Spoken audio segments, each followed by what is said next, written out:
Hello and welcome to another Ride with the Rebel video. I'm the Rebel, and we're going to be doing a review on my bike here again. So this is the 2020 Kawasaki Vulcan S, 7,000 kilometer review. I've added saddlebags to my setup, as you can see, as well as the front bag. So we're going to take this for another ride, and I'm going to explain what I like about it, what I don't like about it, now that I've done a lot more on the bike than my previous video from last year. So let me get ready here.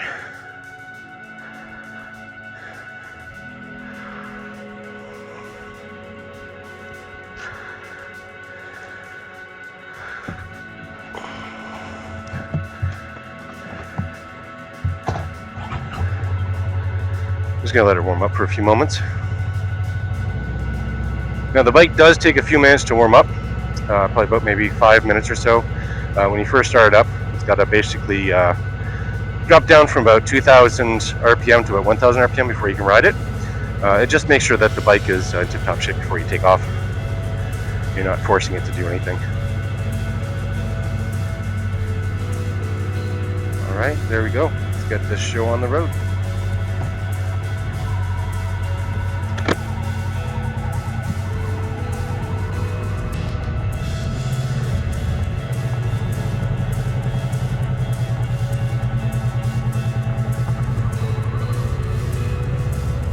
So we just finished taking our bikes on a 500 kilometer run down to Kingston and back, and a few days here and there. So it's the first time we took our bikes for a fairly long ride.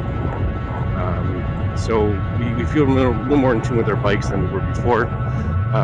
So one of the things I want to mention about this bike is it is a commuter bike. It is not a long distance bike. It is not meant to take on very, very long rides, although we have upgraded our bikes. Like I said, I have the Corbin seat now, and I have a cushion on there that makes it a little bit easier to ride.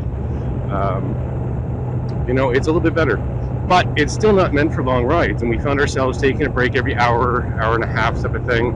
And then at some points, towards the end of the trip going back, it was almost every half hour we had to take a break, because seriously, it was rough on the butt. Even with the upgraded seats that we have, Biosphere had put some extra padding on his. He got his done. And then I got myself the Corbin seat, and it works okay. It's fine. But they're still not meant for long distances, and we realized that. Even though we made them into baggers, I got the saddlebags on there. I got my back bag. I was able to carry everything for the trip, which was great. But it's still not a long distance trip bike. So that's one thing you have to realize with this bike, is if you're planning on going for long trips, just be wary that you are going to have to rest, because your butt is going to be sore. So just like my last review, this is still an awesome bike. It's an awesome beginner bike. You just have to go around in turns very easily. But one thing you really have to realize is that this is a sports engine. It's from the Kawasaki Ninja 650. It's geared towards be a cruiser, so it's not as high-end torque, but the sweet spot for this bike is still in the 4,000 to 6,000 range, and you really do have a very long range with your gearing. So I found myself in certain situations where we had to drop from an 80 to a 60. I could still stay in 6th gear. Biosphere had to drop to 5th or to 4th, depending on the speeds, and he's in between gears a lot with that, because his bike is not geared the same way mine is. Although, if I'm not mistaken, the Rebel 500 is also a sports bike motor. It's just geared down a hell of a lot more than the Kawasaki is. The bike is still a very good pleasure to ride. I have a lot of fun on this. I have taken it up to, I have pushed it to about 160 kilometers an hour. It's got the balls, it's got the strength. It is just really a pleasure to ride. But it's not like any other bike I've ever driven. Wait for this car to go by.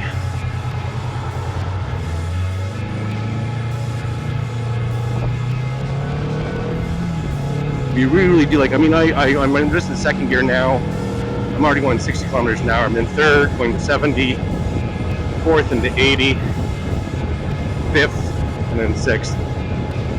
So it's It's got a very, very long range. Like I said, the sweet spot for this bike is between the 4,000 and 6,000.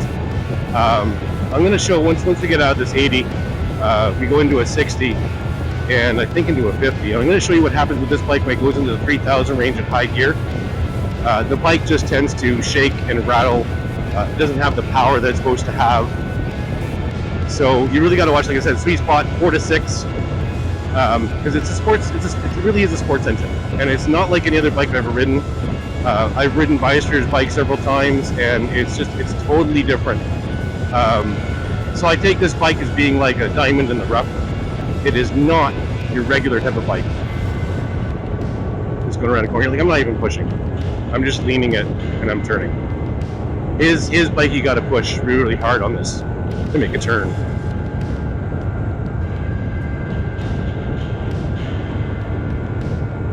There we go.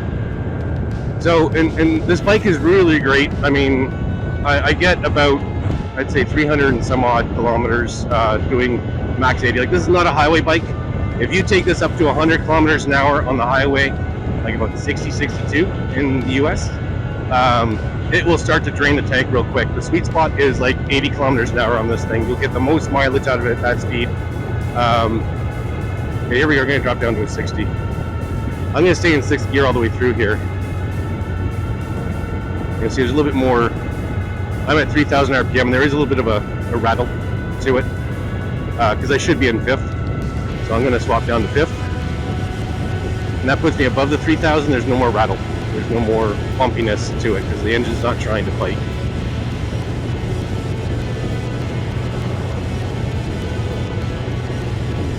So I ended up taking this bike through traffic yesterday, coming back from Montreal to Alexandria. I ended up getting, I guess there was an accident on the highway, and I was going like 8 kilometers an hour for about 8 kilometers.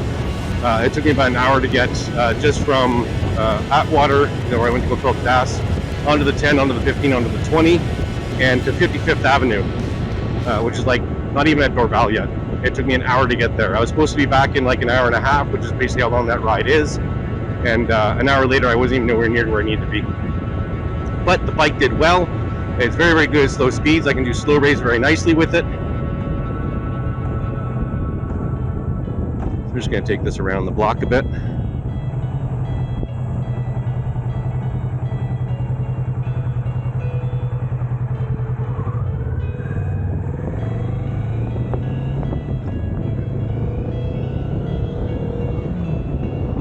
In the 3rd, I'm already going 60. I guess it's got a lot of range. I'm in 4th, already going like 80. In the 5th, in the 6th. So this is still an amazing bike, especially for beginners. I mean, it is a very easy ride, but just know, again, it's not like any other bike. It's not like a Rebel 500. It's not like anything else. I sat on a, we were in Kingston, we went to the Kingston Harley. They had a beautiful, beautiful 2011 Vulcan Nomad 1700, and I know it is not geared like this bike, because it's definitely not a sports engine. It's still a 6th gear, but it's going to be the short range like a regular cruiser would be. Cruisers don't have this kind of range with their RPMs and how good the throttle and stuff is on it. It's still great bikes, I'm sure, but this bike is just something that's totally different than anything else. And I understand the pull to this bike and why there's such a big following for it, because it is a really nice sports bike cruiser. It's basically it's cruiser style, so my feet are forward. I'm not laying on the tank. My feet aren't behind me or below me. It's definitely cruiser style, but it is definitely a sports bike. It's got the pep, it's got the pull. I can easily get up to, like I'm going 80 right now. I can easily get up to, I'm already going 90, going 100, 110. Right? So, I mean, it's got the pull, it's got the pep, and I wasn't in full throttle either, because I'm only going to one hand here. I could have gone even faster, quicker. You can't get that kind of pull on the Rebel 500. You can't get that pull on a lot of bikes, because they're not geared to be sports bikes. I was basically going through, right now at 80, actually, let me just go up to 80, I was going 76 there. So at 80, I'm at 4. So 6th gear, 4,000 RPM, and that's when it's got some torque, and all the way up to 6, and at 6, 6 and 6, so 6th gear, 6,000 RPMs. I'm going about 120, which I do down the highways if I do go on the highway. Now, I'm not saying, like I said, like don't take this bike on the highway. You can. Hello. You can, but the problem with that is like I said, it's going to drain your tank. It's not meant for the highways. You can, but you only get about 200 clicks on the highway because it does drain your tank a lot quicker. You're doing a lot more throttling up, throttling down because you're trying to pass cars or you're trying to keep speed or whatever. Sometimes you get a slow car, you got to slow down. So you're doing a lot more fluctuation in your speed, and that will cause your tank to drain a lot faster. So we're coming up to a 50 here. Like, so I'm going to keep it in 6th gear, and you're going to see the shake. And I don't need to brake here. I just slow down. The engine braking is great. So now I'm at 50, and I don't know if you can see it in the camera or not, but I'm getting a lot of shake through the bike because I'm at 2,500 RPM. In low gear, it's okay between the 1 and 4, like between 1st, 2nd, 3rd. 4th starts to get a little bit wonky at low RPMs. 5 and 6 definitely feel a lot of shake, so I'm going to pop down to 4th. Going 50 and 4th, I'm getting no shake now, right? So this bike is absolutely amazing. I still have that same opinion of this bike. It is an amazing bike. It is awesome. I use it to go to work and back now, so I commute with it, which is what the bike is meant for. But I also go long distances. I also end up, here's some more bikers coming, just gonna wave to them. Hello, boys. Nice, okay. So, yeah, so this is still an awesome bike. I would still recommend this for any beginner, even non-beginners, people who just want to have fun on a bike and get up to speed and actually get to where you're going at a decent pace, not have to constantly be switching gears back and forth, back and forth. It's a great bike. It's great. It has an eco mode on it. It'll tell you if you're going eco. There's a little, like, three triangle, three circles in a triangle. It tells you basically you're riding your bike as economically as possible. So I usually try and stay in that range. I try and stay in the eco range just to basically make my gas last as long as possible. 6 at 6, I'm still in the eco mode, but it's still going to drain your tank a lot quicker. The faster you go, the faster your tank's going to drain. That's just normal, right? So I'm coming up to a turn here shortly. I just can't remember where it is. Out in the Ontario here, out in North Glengarry, I guess is the county or area that I'm in. Really, really nice area. It's gorgeous out here. Beautiful forests and farmland. It's a beautiful ride. This is like throttle therapy for me. I absolutely love riding. And I don't even feel the bike anymore. To be honest, I don't feel the bike. It's like I'm riding air. It's so nice and smooth. If you're in the right gear, it's nice and smooth. Speaking of which, I'm still in 4th, going 80. I need to pick up a little bit here. And here comes another motorcyclist. And they do the wave. God, I love that. It's like the secret handshake of motorcyclists. You all wave to each other. The only people who don't are some hardcore Harley Davidsons that they believe that any other bike is a sin and they don't wave to you. But I've had all these guys wave so far. It's absolutely awesome. It gives you a feeling of belonging to something bigger. It's really cool. Okay, somewhere up here is the brown house. And that's where I turn in. I think it's coming up. So I'm on the 34 right now, which is the highway between Alexandria and Lancaster, which gets to the 401. I'm not going to go on the 401. Like I said, highway driving on this is a bit of a bitch. If you get yourself the Kawasaki windshield, they won't be so bad either. Like, I mean, you're still going to drain your tank, but you're not going to feel exhausted because the wind's not going to be pushing against you too much. Like, I like going about 80 because I can still hear things, not too bad. But anything above 80, going into the 90s, some of the highways in Quebec, side highways like this are 90, ends up getting a lot of pressure on your chest as you're driving because of the fact that, you know, it's just a lot of wind hitting you, and that can actually like wear you out a lot quicker because you're trying to push forward and gain your posture and stay straight up, right? So I've added a few things. Like I said, I have the Corbin seat now. I got the saddlebags, got my front bag. I can carry a lot of stuff with me. But we find that long distances tend to wear you out a lot quicker, especially if you don't have a day in between of rest. Like, we went for 3 days straight. We drove for probably about 200 to 250, or no, 200 clicks. 200 clicks the first day to get there. We had 1 or 2 breaks in between, you know, stop for lunch type of thing. ended up taking the Long Sol Parkway, and then we took the Thousand Island Parkway, which is a bit of a disappointment. It wasn't like a regular parkway where you have like oceans and stuff like that, or the water beside you. It wasn't like that at all. It was mostly in the forest, so it's just another highway to us. But the Long Sol Parkway is absolutely beautiful. This is our turn off here.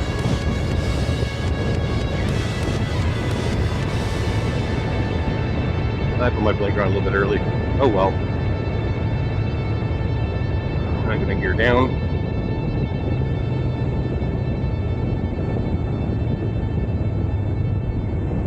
So yeah, so I ended up going 200 clicks the first day, about 100 clicks through Kingston the second day, and then 200 back type of thing, without any rest at all. So, like I said, on our way back, we had to stop a lot more frequently because our butts were just so sore they hadn't have a chance to rest. So what we're planning on doing, if we're going to take another long ride with these bikes, because again, they're commuters, they're not long distance bikes. If we end up going on another long trip, we're going to have a day of rest in between. So we're going to, you know, drive for a day, get a hotel or whatever, sleep for the night, rest the day, not ride, and then do the next day, go riding again. Just give our butts, our muscles a little bit of a break in between. So back to the bike, I've done 7,000 clicks, actually a little over 7,000, almost 8,000 clicks on it now. We're already halfway through my second season. I started last year, and I love this bike, and I had the opportunity to get that Vulcan. It didn't go through, the Vulcan Nomad, and I'm kind of glad because this is a really fun bike to ride. It's not heavy. It's got the pep. I mean, it's only a 650, but it'll keep up with the big boys. You know, it'll keep up with them. But again, it's only a 14-liter tank, whereas most of the big bikes are a 20-liter. I got to speed up, there's a car behind me. So yeah, it's a great bike. It's if you are just commuting inner city, going to work, coming back, this is the best bike you could ever possibly have. It's nice. It's small. It'll fit anywhere. In Montreal, we have dedicated parking all over the place, and this bike just fits in with everybody else. It's not a big bagger. It's not a very large bike by any means, but it is extremely fun to ride, extremely fun to drive. It's easy around corners. I mean, I have nothing bad to say about this bike. I like the mirrors. I know there's a lot of complaints about the mirrors. I like the ability to see where I'm going. The Vulcan Nomad, just gonna pop down a gear to something 50 here. Nomad had these little dinky mirrors, and I don't like it. I like being able to see a lot of stuff behind me. Even Biosphere's mirrors I don't really like because they're circular mirrors, and they don't give you as much of a view as these big Dumbo ears, you know. But I really like them. I wouldn't want to switch them out. I do know that the pegs on this one are very, very large. I had gotten replacement pegs because when I first got the bike, I didn't know how to adjust the clutch rod or the clutch lever. So my boots wouldn't get underneath it, so we ended up stripping down and taking off the rubber off the pegs. And when we did that, I realized that they weren't very comfortable, so I was going to get some replacement pegs. And the replacement pegs that came in were like 3 inches wide, 3 inches sticking out 3 inches, which is extremely small. These I think are like almost like 6 inches, between 5 and 6 inches wide. So you got lots of room for your feet on these pegs. The handles are a lot larger too. You'll notice compared to some bikes, you have this extra little thing here at the side that sticks out. You can replace these and put them with little lights and stuff, which are pretty cool. They have some options for you. There's not a lot of upgrade options. They have like the Kiriakin foot pegs and stuff like that, foot pedals or floorboards you can get. The other thing about this bike, if you look at replacing them, like I like the sound that it makes. It's very, very low key. It's very quiet. I live in a city. I don't want neighbor haters. I don't want to, blow somebody's windows out. I don't want anything loud. With this bike, you don't have a slip-on muffler. If you want to replace the muffler, either you go to a chop shop, you cut your muffler down, take out the catalytic converter box and stuff, and put on another muffler like a slip-on and make it into a slip-on. Or you have to replace the whole assembly from the engine to the tailpipe. It's the whole thing. It's not just a slip-on. So that's something to look at as well. As if you're looking at modifying the muffler, I was looking at the price, like $800 US to get the full assembly for a really nice muffler. So you got to watch that. Add-ons for this bike are still, like I haven't gotten the windshield because it's like $400 for the windshield, $200 for the bracket on the windshield, and $200 for the bracket on the forks. The with a quick release. So it's like $800. That's too much. And I don't think I want to invest too much more in this bike, because in another year or so, once I pay this off, I'm going to probably trade it in. Because right now I went to go trade this bike in for the other bike. It's $7,500 they're going to give me for this bike, and the bike I was going to pick up was $6,500. I still don't know how I got approved for it. It doesn't make sense. But yeah, so I mean, I might trade it in and get upgrade to a Harley. We're looking at Harleys, looking at some street lights and stuff like that. But I don't know if I'm going to be very sad when I give this bike up, because she's been good to me, and she's been a very wonderful, wonderful bike. I mean, I have nothing bad to say about it. I like the fact that it has the Ergo Fit. It's the only bike that I know of that has that. There's a nice trike. Has the Ergo Fit, so it has the 3 seats, the 3 type positions, which I think the only thing I'm going to do on this is next maintenance, which is towards the fall, I guess. I'm going to get the extended shift rod, and I'm going to move my pegs forward a bit, because I'm a little bit cramped. My legs aren't at a 90-degree angle, but they could be a little bit more forward, a little more comfortable. But I had no cramping. That long ride that we took over my holiday here, it was really, really nice. I didn't cramp up at all, except for my butt. Like I said, my butt hurt like hell, and it got really, really tender. And it's not a great long distance bike. It's not that I can't do it. Oh. That would hurt. It's not that I can't do long distances, that it's not as comfortable. Like, you look at these Harleys, and I know the Electric Glide is known as like a couch on wheels. Is what it was described as. So the bigger bikes, they're meant for longer distances. They're not meant for commuting. I mean, they're big bikes. You don't want to be parking that on the road. You're going to take up 3 spots for regular bikes, right? So I wouldn't say they're commuters. They're more of so the way I look at it is, you know, these bikes, the sports cruisers and the cruisers like Biosphere has, they're commuter cruisers. So inner city bikes. So basically, you know, to work, back from work, to the grocery store, to the corner store, to whatever, to the gas station, right? That's great for that. The baggers are intercity. So basically, if I wanted to go from Montreal to Alexandria like I do on a regular basis, bagger would be perfect, because it's more comfortable. You get to go in places that doesn't have as much storage as a touring bike. And a touring bike is like interprovincial. If you want to go across Canada, you would take a touring bike. You got that extra baggage in the back, the nice compartment above the saddlebags.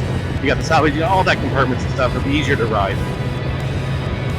But this bike is still absolutely amazing for beginners. I would not recommend any other bike but this one for a beginner. It is absolutely fun to ride. It's great gearing. It'll get you used to a motorbike. But again, you have to realize it is not like any other bike. That's all I can say about this bike. Is it is absolutely amazing, but it's not like any other bike. So if you're going to ride your buddy's bike, you're going to find out you're going to be pushing and pulling a lot. Your corners are going to be totally different. Like this one here, I'm coming up to a bit of a bend here on Biosphere's bike. Apparently he says he has to push. I just need to lean. So it's a great bike, but again, it's not like anything else. You're never going to find a bike like this that's geared this way, that has this much power. It's got a larger tank than Biosphere. Biosphere has a 10 liter or 11 liter. This is a 14 liter. You're just never going to find a bike like this, to be honest. It's just one of those things, I guess. Like it's hard to describe the feeling. And I'm going to be doing a review on Biosphere's bike very shortly, and I'm going to see how it compares, and I'll compare the two of them and see what it's like. He now has, compared to my initial review of his bike, my first impressions, since then he has added, I think, 11 10-inch ape hangers. So he's up here now as opposed to down here. So I think that's pretty cool. It is starting to rain. So I'm going to hold the video there. Get out, enjoy riding. If you have a bike, if you're getting this bike, you're going to have a lot of fun. But pretty much any bike, I'm under the belief that it's not what you ride. Like these Harley drivers that are like, they won't wave at you and stuff. It's not what you ride, it's that you ride. So as long as you're riding any bike and you're out there and you're having fun, that's all that matters. But definitely, if you're looking at a brand new first bike, This one's got the balls, it's got the pep, it's got the easy to control. It's definitely a really, really nice bike. It's good in slow maneuvers, it's great in any kind of maneuvers. But definitely if you're looking at upgrading to a big boy bike, what I call a big boy bike, which is like a bagger, a 1700, 1600 type of bike. Once you get it, take it for some slow maneuvers and relearn how to drive, because this bike is not like any others. You're not going to be able to just go from this to another bike without trying to relearning how to go around corners and stuff, because this is, like I said, easy around corners, and it's not normal for a bike to be able to be like that, or at least a cruiser style anyways. So that's it for this video, guys. Thanks for watching. Hope you stuck around. I'm going to have some more videos popping up on the channel shortly. We head to Howe Island. We're going to have that up there from ferry to ferry. We're going to have some nice small little cities along the way. Going to have a couple of videos for that, some ride videos, some music. And then I'm going to have the Biosphere, his bike. I'm going to have the review for his bike coming up as well. So thanks. Have a great day, guys. See you in the next one, and safe riding. Bye.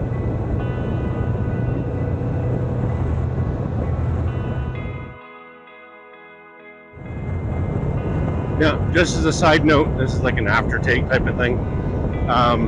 Because I've been riding every day since Monday, this is now Friday, this is Canada Day.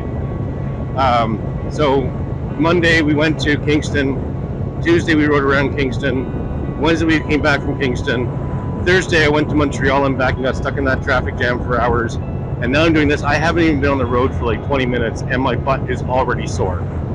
So definitely as a hint, if you're taking this bike on long trips, take days in between. I can just imagine what a normal seat would feel like after that much riding. I have a custom Corbin seat that's extra padded. It's meant for my weight. It's got the extra gear to it, and I still have to have a pad, and my butt still hurts after riding it for a bit.